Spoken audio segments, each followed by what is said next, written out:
বিভিন্ন বেসরকারি সংস্থায় 270 জন কর্মী নিয়োগের জন্য আজ কর্মমেলা অনুষ্ঠিত হল রাজ্যের শ্রম দপ্তরের কার্যালয়ে। ভারত সরকারের ন্যাশনাল ক্যারিয়ার সার্ভিস প্রকল্পের আওতায় এ ধরনের নিয়োগ প্রক্রিয়া চলে আসছে শ্রম দপ্তরে।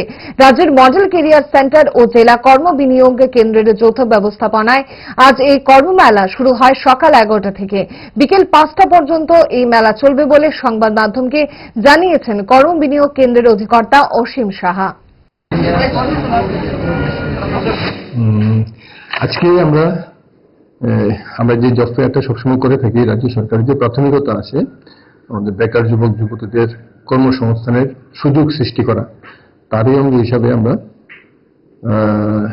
National career model career centre west district এবং director employment service and manpower planning এর উদ্যোগে একটা জব ফেয়ারের আয়োজন করেছি।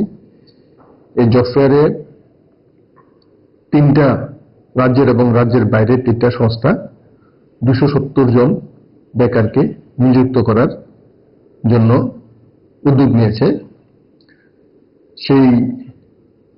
সেটারই আজকে ইন্টারভিউ হচ্ছে এবং ব্যাপক সংখ্যক বেকার যুবক যুবতী আপনারা দেখেছেন, তারা আজকের ইন্টারভিউতে অংশগ্রহণ করছেন। আশা করি আমরা তাদের যে রিকোয়ারমেন্ট, আমাদের যুবক যুবতীরা সেই রিকোয়ারমেন্ট ফুলফিল করতে পারবে এবং যথাযথ পোস্টিং ওরা পাবে।